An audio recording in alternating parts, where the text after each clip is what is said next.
You guys look like you're ready. Repeat after me, please. This is my decade. This is my decade. You know, every year I used to say, this is my year. But ladies and gentlemen, one good year won't be enough for me. How many of you can use a good decade? Raise your hands, please. Fantastic. All right, now, here's what I want to do. I want to share with you how you can begin to make this your decade. How many of you know within yourself, if you ask yourself the question, have I done all that I'm capable of doing or being and living up to my potential? How many of you have to really answer, no, I have not done all that I can do? Raise your hands, please. Okay, very good. Now, here's what we know. That people don't do what they know in life, but what they do is they operate within the context of the vision they have of themselves. So what I want to share with you is how to begin to get a larger vision of yourself and how to begin to make this your decade. Because in order to do that, it's going to be very challenging. It's going to require a lot of work on your part, an ongoing process of personal and professional self-mastery. And it's going to require that you begin to see yourself worthy of the requirements in terms of effort, in terms of commitment, in terms of action, in terms of preparation, or whatever it is that you need to do in order to take your life where you want to take it. So one of the first things I ask you to do is I want you to look at your life right now and think about something that's important to you, something that gives your life a sense of value. Think about something that you'd like to have or something you'd like to create for you or your family or for society. I want you to hold this thought in mind. Now, one of the first things I want you to do is don't worry about the inner conversation that you're going to have. Don't worry about how you're going to do it. That's going to come. You're going to develop a plan of action. You will find the way. You'll become the kind of person that can attract the people, the resources, and everything you need in order to make that become reality. But I want you to be mindful of your inner conversation. I remember once I was sitting in an audience and Zig Ziglar, who I consider one of the greatest motivational speakers on the planet, he was giving a speech. And I was out in the audience and I saw him going back and forth, and within myself I said, I'd like to do that. I can do that. And I leaned over to the guy next to me. I said, how much do they pay him to do that? And he said, $5,000. I said, I know I can do that. And I admired him. And then on the way home, when I was driving from Tampa, Florida, back to Miami, Florida, my inner conversation kicked in. And it said, Les Brown, you can't do that. You don't have a college education. Les Brown, you can't do that. You don't have the money. You don't have the contacts. You've never worked for a major corporation. What makes you think that you can make more in 1 hour talking than you've made working for a whole month? Now, I want to ask you a question. How many of you have ever thought about something you wanted to do and you talked you out of it? Raise your hand, please. That inner conversation, ladies and gentlemen, is the reason that most people take their greatness, take their ideas to the graveyard with them. You know, the wealthiest place on the planet, a minister said recently, and it was so true, is not the gold mines in the various areas of the world or the diamond mines. The wealthiest place on the planet is the graveyard. Because in the graveyard we will find inventions that we never ever were exposed to. Ideas, dreams that never became reality. Hopes and aspirations that were never acted upon. Because most people allow that inner conversation, for whatever reason, to keep them from ever pursuing their goals. So let us begin to look at what's required in order to make this our decade. Why is it that most people don't ever reach their goals or live up to their true potential? One is fear.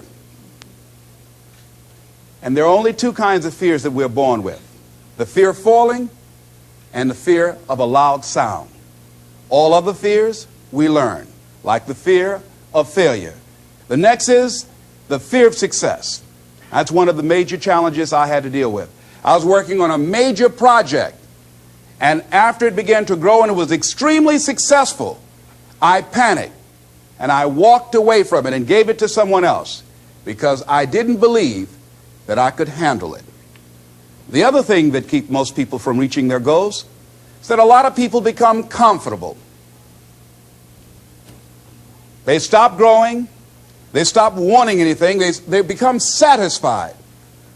They stop looking at ways in which they can improve themselves. They stop putting things in front of them. I was reading something by a great man, George Bernard Shaw, and he said something to the effect that to have succeeded is to have finished one's business on earth, like the male spider who is killed by the female spider the moment he has succeeded in his courtship.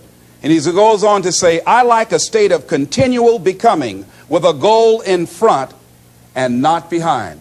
I remember after giving a speech at a major corporation, a gentleman came up to me who was up in years, and he said, you know, that's real great motivation for you young guys, but I've done all my work.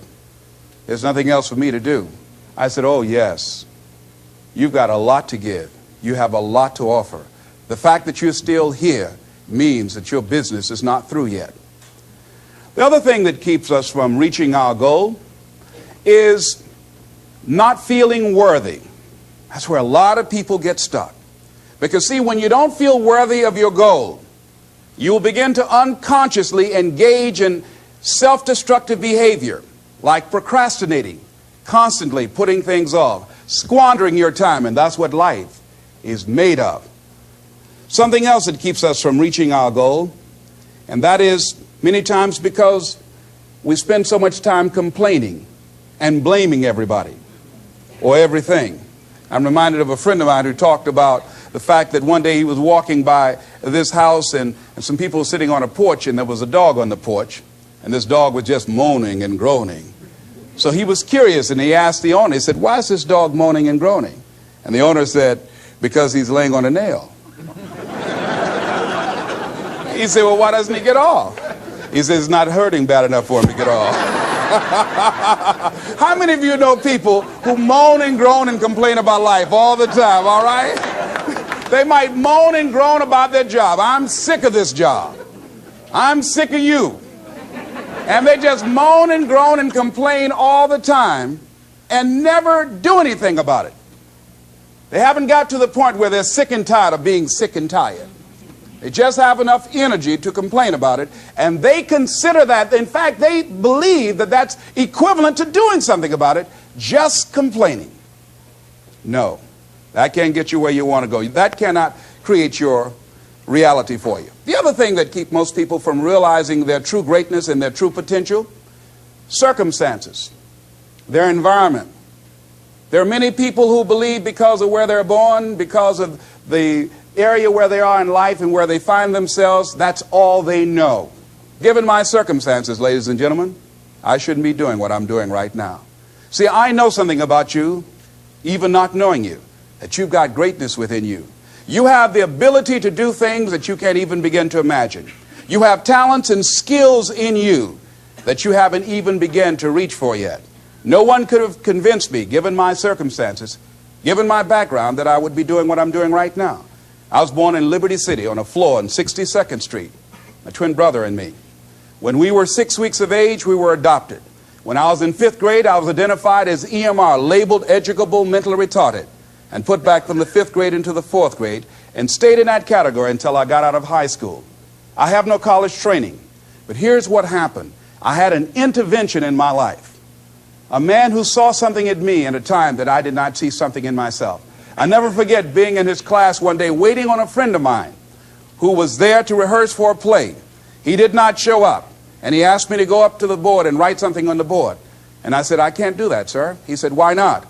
I said, I'm in a special education class. He said, what do you mean? I said, go up to the board and write what I'm about to tell you. I said, I can't do that, sir. Why not? I'm educable mentally retarded. And he came from behind his desk. He said, don't ever say that again. Someone's opinion of you does not have to become your reality. And that changed my life. It was Oliver Wendell Holmes who said that once a person's mind is expanded with an idea or a concept, it can never be satisfied to going back to where it was. So some of you are going to experience a breakthrough. Some of you are going to go back and look at your dreams and brush them off. Some of you are going to begin to look at yourself and say, hey, look here, I know I have not done all that I can do. Whatever goal that you have in mind, I want that to be a goal that will challenge you, something that will make you stretch. It was Osborne who said, unless you attempt to do something beyond that which you've already mastered, you will never grow. What is it that you looked at some point in time and you decided that you couldn't do it, that you talked yourself out of it? Whatever it is, bring it back out there. How you're going to do it, that will come to you in due time. See, you don't get in life what you want, ladies and gentlemen. You get in life what you are, not what you want. And see, the good news is that we can always become more by working to develop ourselves. So the first process of making this your decade, you've got to begin to take a look at your life and look at where are you right now? What are your strengths? What are your weaknesses? What gives your life a sense of fulfillment, a sense of joy? What does a full, rich life means to you? What is it that you could love doing 7 days a week that will bring a smile to your face? Think about that. In all the areas of your life, your professional life, your personal life, your family life, your spiritual life, what is it that you'd like to have? Once you begin to determine that, that takes you to the next step. And that is, once you decide what it is that you want, now you've got to decide that you deserve that. Repeat after me, please. I deserve the best that life has to offer. I deserve to find my purpose in life. Shake somebody's hand on your right and left and say, find your purpose.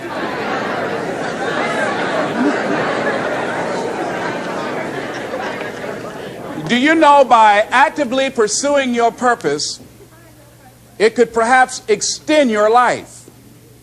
The number one killer in this country of all the diseases we have, heart disease. That's the number one killer. And if you ask most people, when is it that the majority of people have their first major heart attack?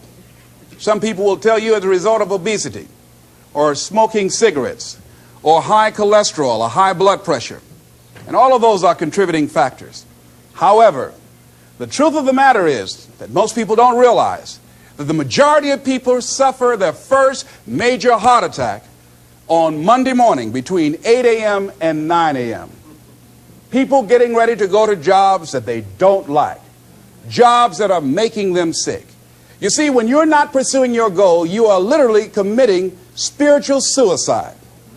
When you have some goal out here that you're stretching for and reaching for that takes you out of your comfort zone, you'll find out some talents and abilities you have that you didn't know you have.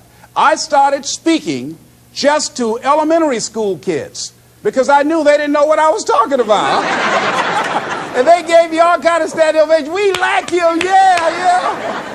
Then I graduated up to junior high school and then to senior high school and then to various community groups and church groups and civic associations and then to colleges and to businesses. Now I'm traveling across the country and then traveling nationally and internationally. But I never would have discovered what I'm able to do right now if I wasn't willing to take a chance. And you've got to be willing to do that. You've got to believe in yourself. I was doing work for a major corporation and they were having a major downsizing. It's just another terminology for major firings.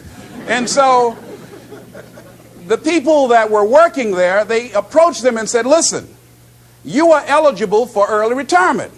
We will give you a buyout package of $300,000 if you take it within this time frame. However, after this time frame, when we have the downsizing, you might be among the people cut and you will lose all of the benefits that we're talking about right now, and the most you can get is 2 weeks severance pay.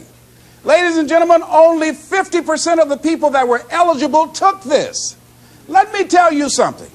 If I'd been there, I'd have gone to ask for your check. Listen, Marvin told me to get his check. He's home with his mama.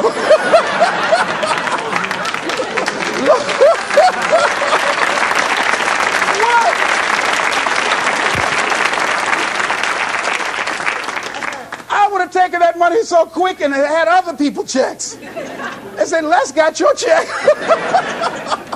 See, ladies and gentlemen, life is too short trying to play it safe. It's too short and unpredictable, being miserable. It's too short for that. Here's the thing. There's no safe position in life. Let me tell you why. It's a quiet secret that most people don't realize. You can't get out of life alive. Hello, you can't get out of life alive. So there's no safe position. You can die in the bleachers or you can die on the field. You might as well come out on the field and have a good time, right?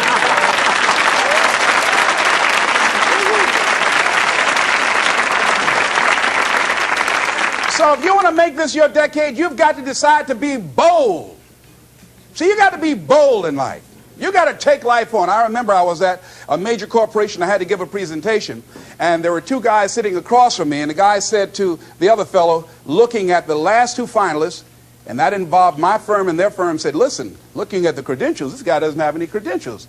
We have an advantage here. We've got 2 PhDs between us. I got up and I went in the bathroom and started talking to myself. I said, Les Brown, what do you care about their 2 PhDs? You have 6 children and a mama to take care of. And I went in that meeting, and first of all, I went there walking bold, looking good, feeling good, and smelling good, all right?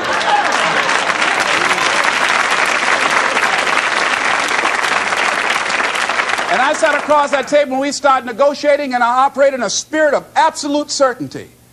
I looked at them as if the only reason that they were born was to give me that contract. They survived 1 out of 9 million sperms to carry out this transaction. And I got the contract. Hello.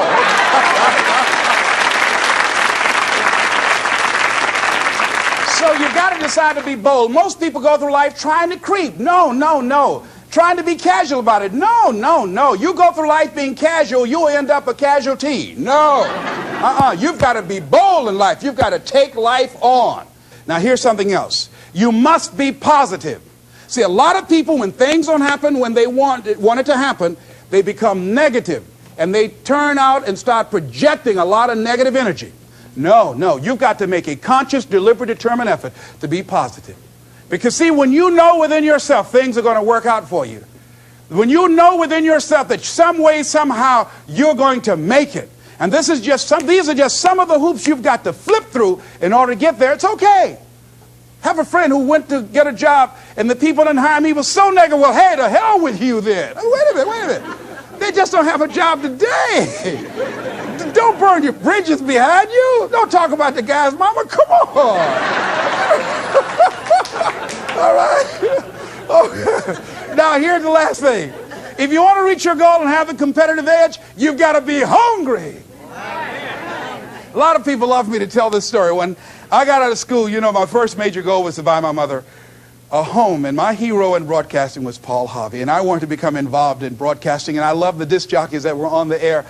And I wanted to become a disc jockey. And Mr. Washington said something to me that I'll never forget, who was my mentor in high school. Repeat this. Whitney Young is his quote. It's better to be prepared for an opportunity and not have one than to have an opportunity and not be prepared. See, so I started working to develop my communication skills and expand my vocabulary. I started visualizing myself being a disc jockey. I saw myself on the air having a talk show and playing records and people listening to me. That was my vision. That was my dream. I held that in mind constantly. And I would practice all the time. Practice makes what? Absolutely not. Just dislodge that from your mind. Practice only makes improvement. Perfection doesn't exist. They need to take it out of the dictionary. It doesn't exist. Practice only makes improvement. You can always better your best. You have not done your best work yet. As long as you're here, you have a chance to transcend yourself. So don't believe in perfection. It doesn't exist. It only makes improvement. So I would practice every day.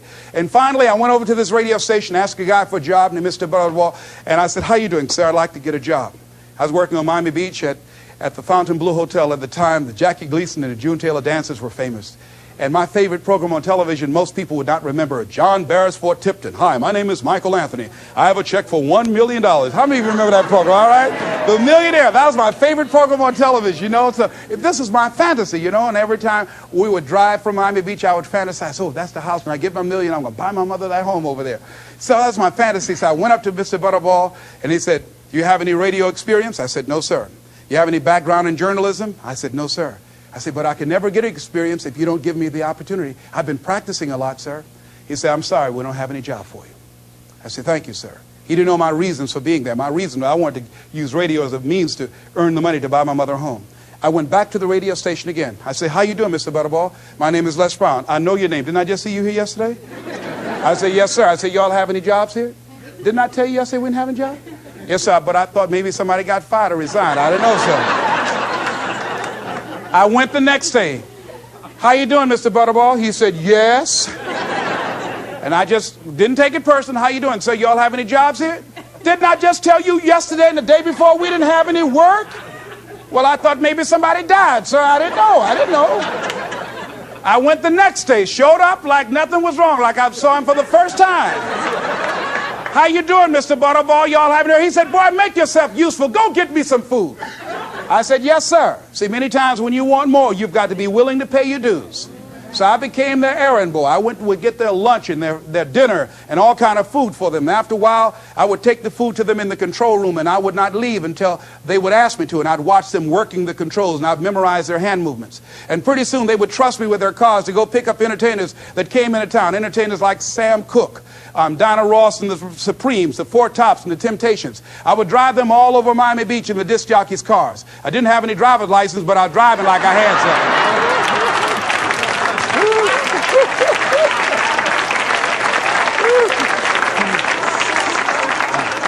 Finally, one day I was at the radio station, and a guy by the name of Rock was drinking while he was on the air. It was a Saturday afternoon. I was the only one there. None of the other jocks were available. And I was looking at him through the control room window, saying, drink, Rock, drink. Drink, Rock. I'd have gone to get him some more if he'd asked me to. Drink, Rock. Pretty soon the phone rang. It was the general manager. I said, hello? He said, Les, this is Mr. Klein. I said, I know. He said, Rock can't finish his program. I said, I know. He said, would you call one of the other DJs to come in? I said, yes, sir. I hung the phone up. I said, now he must think I'm crazy. I called my mom and my girlfriend, Cassandra. I said, y'all come out on the front porch and turn up the radio. I'm about to come on the air.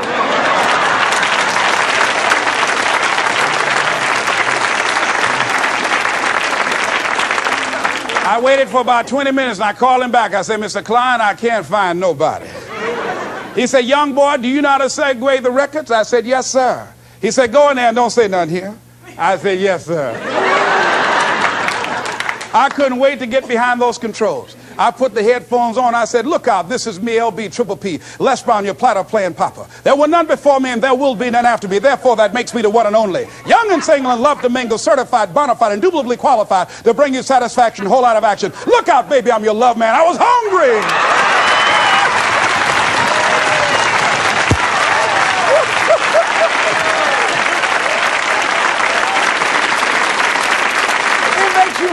Better when you are able to have charge of your destiny, doesn't it? Gives you a good feel. Gives you choices. You can do more things. See, my first major goal was to buy my mother a home. I feel like Abraham Lincoln, who said, all that I am and all that I ever hope to be, I owe to my mother. And I said to my mama one day, I said, Mama, when I become a man, I'm going to buy you a home. And you won't have to go to work every day. You won't have to work. You just sit down, Mama. She was getting up, getting dressed to go to M&M cafeteria. I was just following her around. I said, watch, Mama. One day you won't have to leave here to go to work no more. It's raining outside. You won't have to go to work in the rain. You just do what you want to do. Like stay home and fix me sweet potato pie. My mama fixed the kind of sweet potato pie you can't eat with your shoes on. You have to take your shoes off so you can wiggle your toes, all right? But that was my dream. That was my passion. I saw that, and that drove me. That was my reason for being. So one of the things, in order to make this your decade, in order to reach your goals, you've got to find some reasons that make you strong. Some reasons that will make you hang in there when times get rough, because they're going to get rough. It's going to be very challenging. Whenever you decide that you want to grow, whenever you decide that you want to go to another level, all hell will break loose. Everything that will happen, rather that can happen, will happen, and at the worst possible moment. They call it Murphy's Law. See, whenever you decide that you want to go to another vibration, it's like when you get into an airplane. The first thing they tell you to do is do what? Fasten your seatbelt. Because you're going to experience some turbulence when you're going up. And some of you are already experiencing that turbulence. Don't be frightened by that. See, whenever you decide you want to go to another level, you've got to fasten your psychological, your mental, and your spiritual seatbelt. Because there's going to be a while before you experience a comfortable altitude. You're going to get there. It's there. But you've got to go through this phase here. This is how you grow. This is how you develop. See, life is like a roller coaster. Sometimes you're up, sometimes you're down. Sometimes things go well, and sometimes they don't go well. But in the down moments, that's when you discover who you are. During the down moments, see, in this prosperous time, you put it in your pocket. In the lean times, you put it in your heart. And that's when you discover who you are.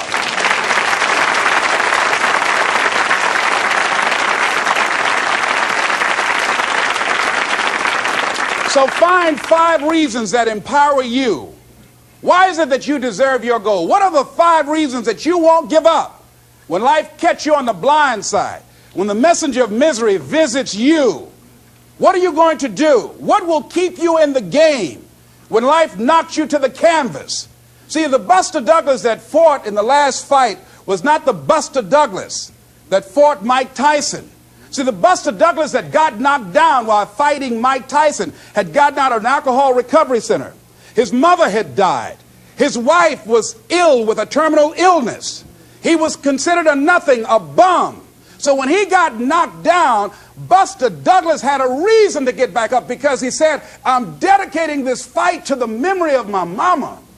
But when he fought the last fight that he had, and he got knocked down, and he had a guaranteed $24 million in his pocket, whether he got up or not, he just said, hurry up and count me out.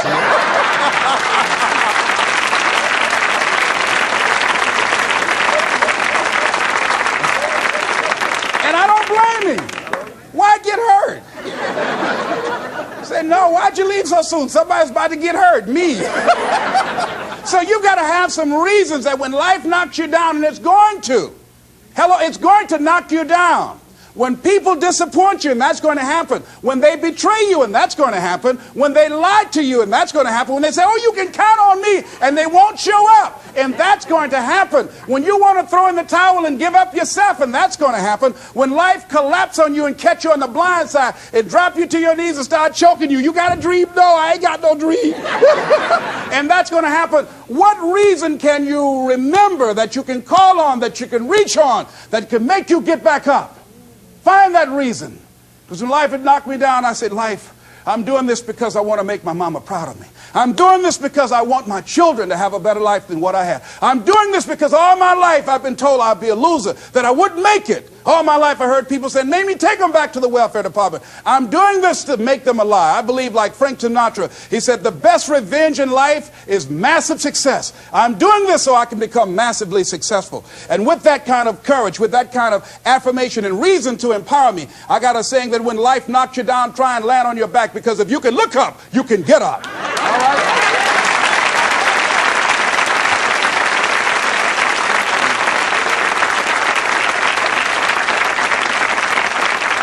So when you run out of money, when things don't work out for you, when things happen that you could not anticipate, what are the reasons that you can think of that can keep you strong, that can keep you in the game, that will be your rod and staff to comfort you, that can be your bridge over troubled waters? Those reasons are very important. Nietzsche said, if you know the why for living, you can endure almost anyhow.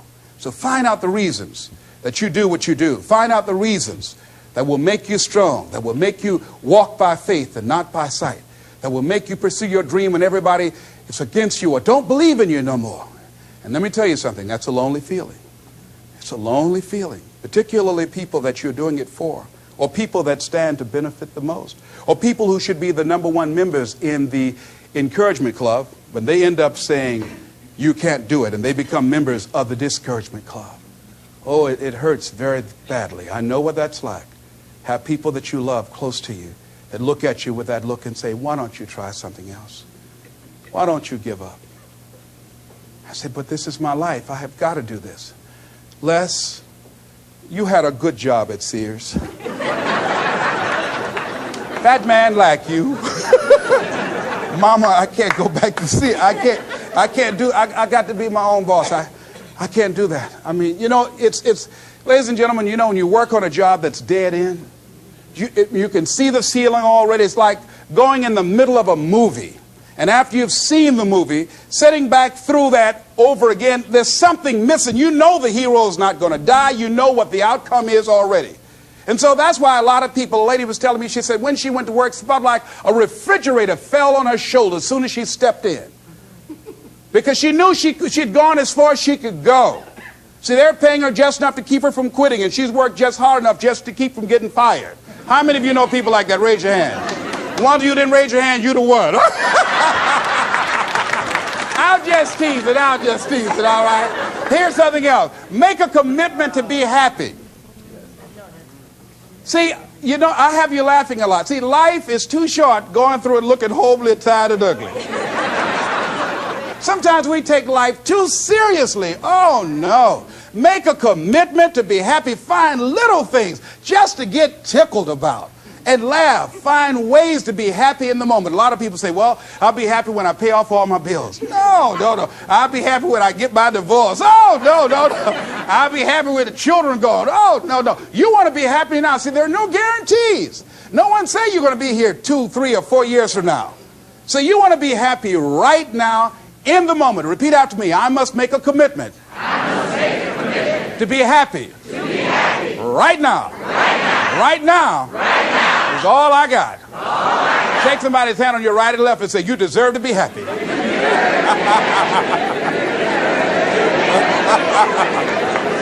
Make a commitment to be happy, because life now has new meaning for you. Just enjoying the sunset, or just looking at life, or looking at nature, going for a walk. It's the little things in life that counts. Here's something else that you want to begin to do in order to make this your decade. You want to begin to get all the toxic people out of your life. Hello? Energy drainers, get them out of your life. See, ladies and gentlemen, it takes a lot of energy to reach your goal. It takes a lot of emotional, mental, and spiritual energy to reach your goal. And you can run faster with 100 who want to go than with one around your neck. So there are two kinds of relationships. Sid Simon talks about this. Nourishing relationships and toxic relationships. Nourishing relationships are the relationships that inspire you. They motivate you. They bring the best out of you. Toxic relationships are relationships with people that always criticize you. All they can do is find fault. All they can do is just exploit your weaknesses. All they can do is remind you of the mistakes that you've made in the past. These people are bad for your health.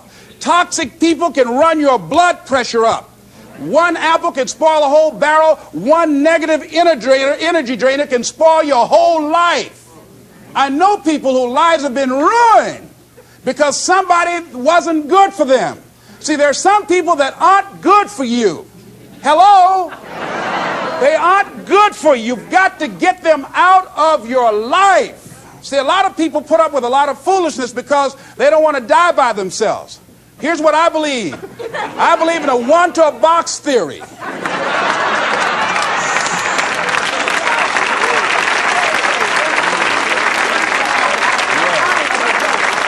Ask this question of yourself. Make a list of who you communicate with most and ask yourself the question, what kind of person am I becoming because of this relationship? Is it helping me to grow mentally and emotionally and spiritually? Am I becoming a better person because of this relationship? Do they bring out the best in me? Do they inspire me? Do they encourage me to develop my greatness? Do they make me stretch? So you got to look at the people in your life and find out, what kind of person are you becoming because of that relationship? My mother used to say, birds of a feather flock together. You run around with losers, you will end up a loser. Unconsciously. Unconsciously, you will pick up their ways, you'll pick up their habits, you'll pick up, most importantly, their attitude about life. If you're around cynical, negative people all the time, you will become cynical and negative.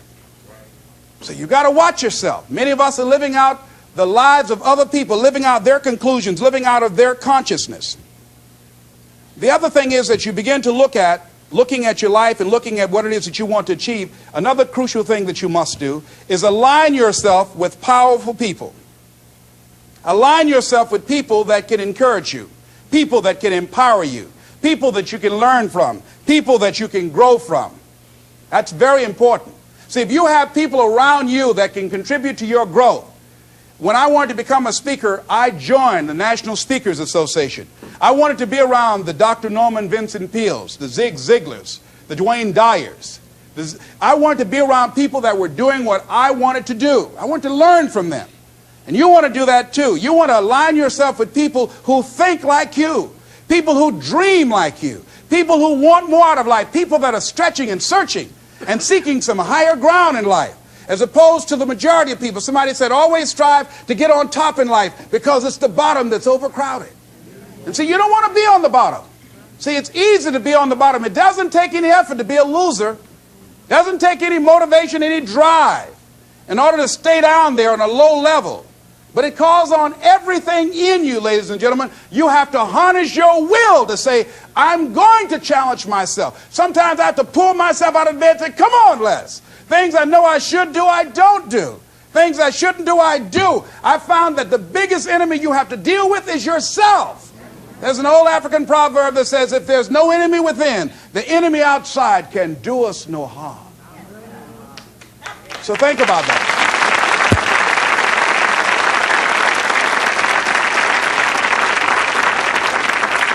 So as you begin to look toward making this your decade, as you begin to look toward making your life different, as you begin to look at yourself, you've got to redefine yourself. Who are you right now? And who must you become in order to create what you want? What has to change about you? What is it that you're doing right now that would be a liability for you? As you begin to look toward the future and take inventory of yourself, what is it about you right now that you've got to leave this behind because this no longer fits? Looking at where you want to go and the kind of person that you must become, the kind of standards that you have for you. What is it that you must do differently? Repeat out to me, please. If you want to keep on getting what you're getting, keep on doing what you're doing. See, that doesn't take an Einstein for that one. Am I right? It makes sense unless you change your pattern, unless you change the way you're thinking, unless you change your behavior, you're going to continue to produce the results in your life. See, all of us are winners, but some of us are producing results that we don't want. And so all you have to do is look at your game plan, look at your strategy. How is it that you have been being? What is it that you've been doing to produce this? See, you're the director, you're the producer, you're writing the script, you're the star of your life. And as you begin to look at your life, you can decide whether or not it's a smash or whether or not it's a flop. That's in your hands. Look at your life, look at where you want to go. Don't worry about your circumstances. Don't worry about your age. I have a friend who's up in age, over 70, and she wanted to build a multi-million-dollar complex. The name is Dr. Johnny Coleman. Lenders and bankers say, you can't do that, you're too old. She ignored them. That building now stands, ladies and gentlemen, a multi-million-dollar structure. But there are a lot of people who would have listened to that. There are a lot of people that would not have even gotten to that point. They would have talked themselves out of even going down to the bank to ask for it, because they've already said no to themselves. See, it's time now. If you want to make this your decade, you've got to start saying yes to your life. You've got to start saying yes to your dreams, yes to your unfolding future, yes to your potential, as opposed to saying no. See, 87% of our self-talk is negative. So you've got to make a conscious, deliberate, determined effort to say yes to your dreams. Why not? Why not me? Don't spend time like most people going through life complaining. Don't try and get on talk shows and tell everybody how life has done you wrong. Here's what's happening in the audience. 80% don't care, and 50% glad it's you.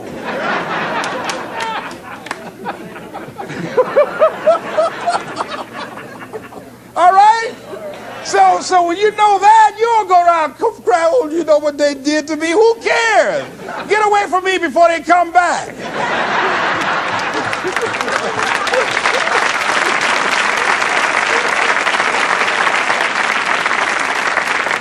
I had a friend of mine that said something that's very important. He said, hey, it doesn't matter what happens to you. The only thing matters, what are you going to do about it? That's all that matters. Okay, life knocked you down. What are you going to do about it? How long are you going to sit there and say, you know what they did to me? How long? Who wants to hear that racket? Use that energy to get up from there and move on and get on with your life. You got to learn to let the past go so you can grow. Many people never act on their dreams because they allow their past experiences to determine what their possibilities are. Whatever you've done in the past, that's not a reflection of your possibilities. That's just a reflection of your consciousness. That's just a reflection of your development and your growth. The future is unfolding for you right now. The future is unlimited for you right now. No one knows where you can go. No one knows what you're capable of or what's possible for you. You don't even know that. I had no idea, ladies and gentlemen. No one could have convinced me that I was able to do this. I never forget, I was speaking in Detroit, and a high school friend of mine saw me afterwards, and he was backstage. He said, I can't believe it's the same person. And I thought for a moment, and I said, It's not. The person you know, he's gone. He doesn't live here anymore. We have the power to change our personal history, changing the direction of our lives, changing our thoughts, changing where we want to go, exploring new horizons. So as you begin to look at this decade and affirming that this is your decade, as you set goals that will make you stretch, that will bring out the best in you, as you begin to remove the negative, toxic people from your life, as you decide to take some chances in life, and that's one of the things that's very important. Viscard said, if you're not willing to risk, you cannot grow. And if you cannot grow, you cannot become your best. And if you cannot become your best, you cannot be happy. And if you can't be happy, then what else is there? I'll never forget when I reached my first major goal of buying my mother that home. I'll never forget what it was like. And you're going to have this experience when you reach some major goal. When I drove up to the house and I got out and I gave Mama the key. And I said, Mama, this is for you. I'll never forget the look on her face. She said, oh my God. No one could have convinced me when I adopted y'all that this would happen. She said, oh, thank you. She said, and you caused me so many damn problems.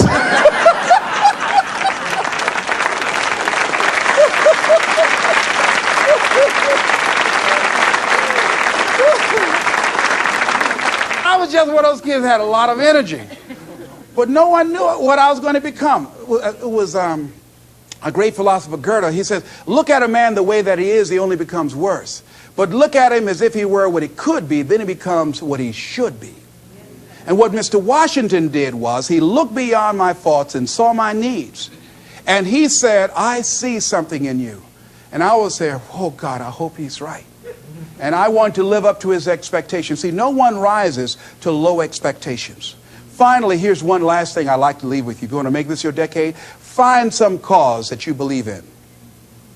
See, this is my profession, but my greatest joy in life is working with young kids. Every Monday, I fly up to Chicago to work with 600 young kids at Christ Universal Temple Church, working with them to develop a sense of purpose and direction with their lives. We develop a training program. If they're addicted to drugs or alcohol, we help them to get into a permanent recovery program.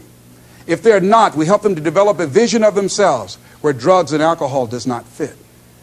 I love it when I go into the Cook County Jail and see the look on these young men's faces, the anger and the self-hatred. And then when we leave there, see the difference in them as we begin to touch a spark in them as Mr. Washington touched in me. And you cannot put a dollar price on that. That's my reason for being. What is it that you would like to give the planet? What is it that you'd like to leave here? See, someone paid a price for us to be here. I believe that we live in the greatest country in the world that gives us an opportunity to make a difference in life. We are blessed to have been dropped off on this part of the planet. A friend of mine was in Manila and saw a bumper sticker that said, Yankee, go home and take me with you. So as you begin to look at your life, decide, what kind of legacy do I want to leave? What kind of statement do you want to make with your life? What 3 things you want said when you die? What contribution do you want to make? I don't know what you want to do. I don't know what you want to achieve with your life. Here's what I know about you, and about you, and about you, and about you. That you have greatness within you. That you have things and gifts and talents that you've been bestowed with. That as you work consciously, making a conscious, deliberate, determined effort to cultivate and bring them out and develop a sense of purpose in knowing that your life can make a difference and decide to make and leave a legacy with your life. I say to you that the planet will never be the same again because you showed up. As you begin to look toward the future and affirm that this is your decade, this is what I like to leave with you that I'm known by. It's become my motto. And it says simply this: what do you want to do? My goal is to be the best son that I can be to my mother. My goal is to be the best father that I can be to my children. And my goal is to create a drug-free America, be the best motivator that I can be.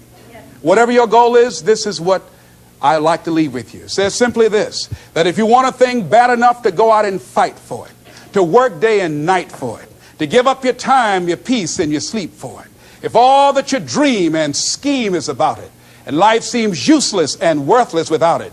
And if you gladly sweat for it and fret for it and plan for it and lose all your terror of the opposition for it, and if you simply go after this thing that you want with all of your capacity, strength and sagacity, faith, hope and confidence, and stern pertinacity, if neither cold poverty, famish or gulf, sickness or pain of body and brain can keep you away from a thing that you want, if dogged and grim you besiege and beset it, with the help of God you'll get it. This is Mrs. Mamie Brown's baby boy, Leslie Calvin Brown, saying it's been a plumb pleasing pleasure as well as a privilege. Thank y'all here.